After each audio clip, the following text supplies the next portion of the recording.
Good day everyone, my name is Ujola Tomowa Owindamola and I'm a student of Obafemi Awolowo University, Ile-Ife, Nigeria, from the Department of Electrical and Electronics Engineering. I'm here with my group members, which are Otonio Foma Ogenyanfe, Olawale Kemisola, Owe Godzilla, to talk about a project named Face Detection. And at the course of this program, we're going to explain how to use the image labeler, the app designer, and how to explain some codes. In the course of this project, we used the first thing I will explain is the image labeler, and how we used it is, first of all, we opened the image labeler app from the Matlab, which already exists.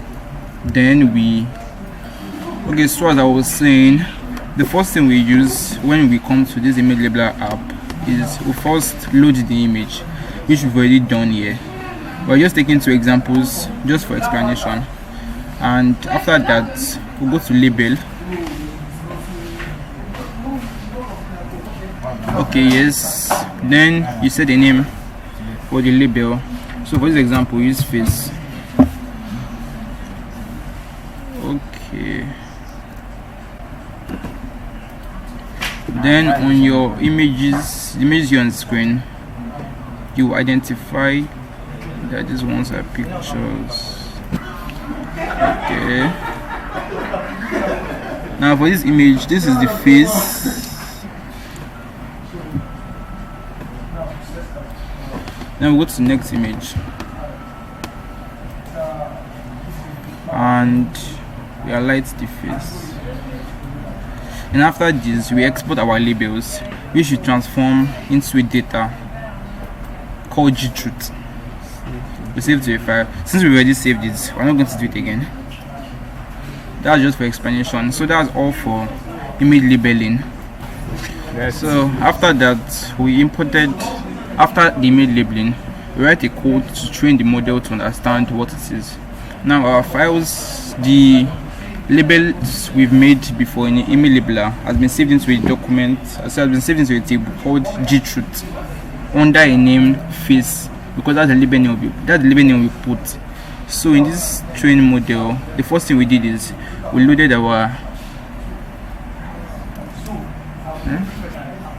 now this one loads the face. Then the second line of the code attributes a value to the variable face detect. It selects the labels face from gtruth. This is gtruth here. Select the label face. Then we wrote a condition saying if it's folder, which means if there is a folder named training data, it will display the data, it will display the training data folder. If it doesn't exist, then it will make the training data, and after that it will add the parts of the training data. Now after that we attributed another value to a variable called training data, which is object detector training data. What this does is it creates an image data store and a box label data store training data from the specified ground truth, and the specified ground truth here is face.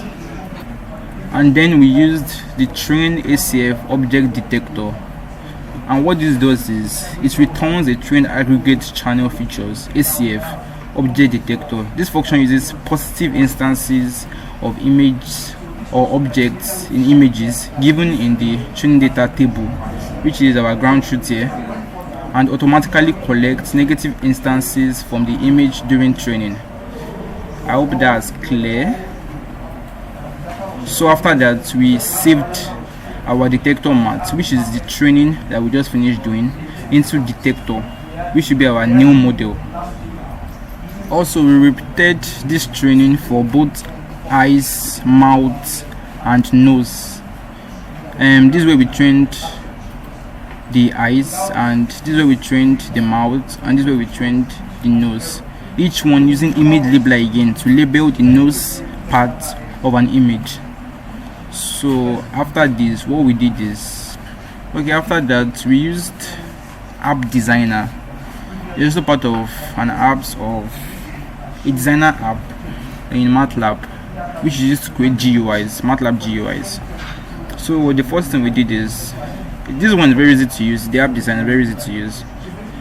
The functions or the buttons we used, which are part of the component library, we mainly used the state button right here.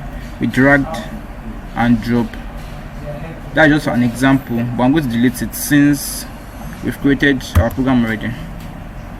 We also used toggle button group and we used our image. So now in the code view,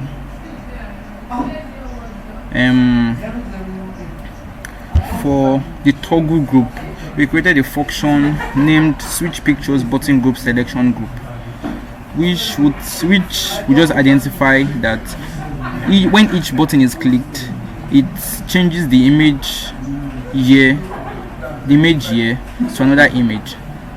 And how this works is each button in the toggle group takes, as I was saying, this toggles through images. Then this function here, which detects the eyes, the mouth, the nose and everything else, it uses our trained model right here. Detector good, what am I saying? So we use our trained model here to detect images, to detect specific features on the pictures like face, mouth, nose and mouth. So this, I've run the code, so this is how it works. Now we can toggle through images here. As I said, we can toggle through images, and now we can detect for features. This for eyes.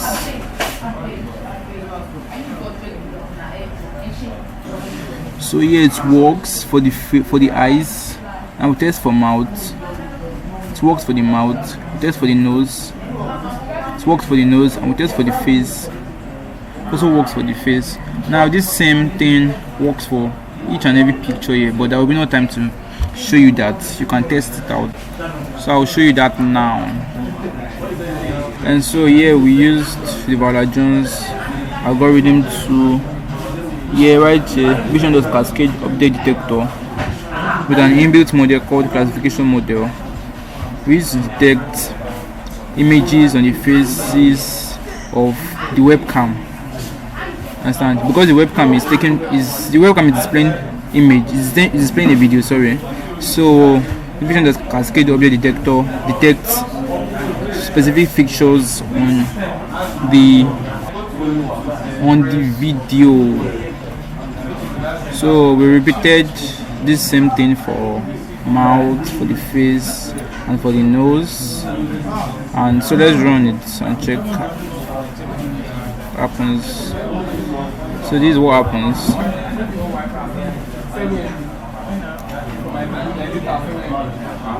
So now it's recording and detects the eyes.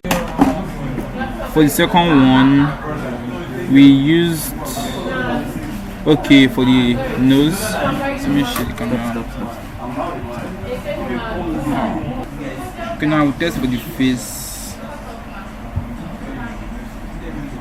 See, detected well, and it also works for nose and mouth and the rest of it. So thank you for watching this. So this will be the end of this program. Thanks for watching.